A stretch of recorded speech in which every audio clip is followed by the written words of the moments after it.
జగన్ అధికారంలో ఉన్నప్పుడు అంతకు ముందు కూడా వైసీపీలో వన్ మ్యాన్ షో చేశారన్న విమర్శలు ఉన్నాయి.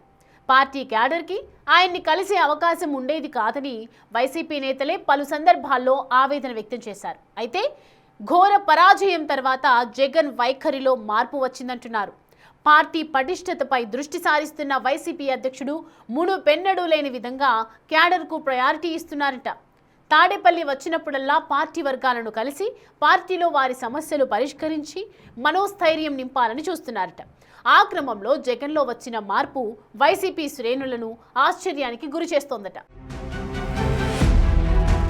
వైసీపీ అధ్యక్షుడు జగన్ మునుపెన్నడూ లేని విధంగా పార్టీ నేతల కోసం ప్రత్యేకంగా సమయాన్ని కేటాయిస్తున్నారు. ఓటమి తరువాత పార్టీ నేతల్లో వ్యక్తమవుతున్న అభిప్రాయాలను పరిగణలోకి తీసుకోవడంతో పాటు వారి సమస్యలను నేరుగా అడిగి తెలుసుకుంటున్నారు. ఇటీవలి కాలంలో పార్టీ కేంద్ర కార్యాలయంలో పార్టీ నేతలు కార్యకర్తలతో ప్రత్యేకంగా భేటీ కావడంతో పాటు ప్రాంతాల వారీగా పార్టీలో ఉన్న సమస్యల పరిష్కారం, పార్టీ బలోపేతం కోసం తీసుకోవాల్సిన నిర్ణయాలపై ఫోకస్ పెట్టారు. నియోజకవర్గాల సమన్వయకర్తలు, జిల్లా పార్టీ అధ్యక్షులు, పార్లమెంటరీ పార్టీ నేతలతో భేటీ అవుతూ ఎప్పటికప్పుడు పార్టీ పరిస్థితులను అడిగి తెలుసుకుంటున్న జగన్ ఇటీవలి కాలంలో తనను కలిసేందుకొస్తున్న కార్యకర్తలను కలుస్తూ ప్రత్యేకంగా ఆయా అంశాలపై చర్చిస్తున్నారు. వైసీపీ అధికారంలో ఉండగా పార్టీ నేతలు, కార్యకర్తలను జగన్ కలిసే పరిస్థితి ఉండేది కాదన్న విమర్శలకు చెక్ పెట్టడంతో పాటు తనను కలవాలి అనుకున్న కార్యకర్తలకు ప్రత్యేకించి సమయాన్ని కేటాయిస్తున్నారు. వారితో మాట్లాడి ప్రాంతాల వారీగా ఉన్న వాస్తవ పరిస్థితులను, పార్టీ పరంగా తీసుకోవాల్సిన నిర్ణయాలను అడిగి తెలుసుకుని అవసరమైతే భవిష్యత్తులో ఏ రకంగా ముందుకెళ్లాలనే దానిపై వ్యూహాలు రచిస్తున్నారు. ఓటమి తరువాత వైసీపీ క్యాడర్ నిస్తేజంలో ఉంది. పార్టీ నేతలకు మాత్రమే జగన్ అపాయింట్మెంట్ ఇస్తున్నారన్న అపవాదు సైతం ఇటీవలి కాలంలో మూటగట్టుకున్నారు. దీంతో ఈ వ్యవహారంపై పార్టీ అధిష్టానం దృష్టికి అనేక వినతులు రావడంతో జగన్ దిగొచ్చి పార్టీ బలోపేతంపై సీరియస్ గా యాక్షన్ ప్లాన్ మొదలు పెట్టారట. ఎవరైతే తనను కలవాలి అనుకుంటున్నారో వారిని నేరుగా కలుస్తున్నారు. జిల్లాల వారీగా కార్యకర్తలను కలిసి వారితో ఫోటోలు దిగి వారి మంచి చెడులు అడిగి తెలుసుకోవడంతో పాటు జిల్లాలో పార్టీ పరిస్థితి ఏంటి, పార్టీ పరంగా సంస్థాగతంగా ఎలా ముందుకెళ్లాలి, దానికి సంబంధించిన అభిప్రాయాలను వారితోనే చర్చిస్తున్నారు.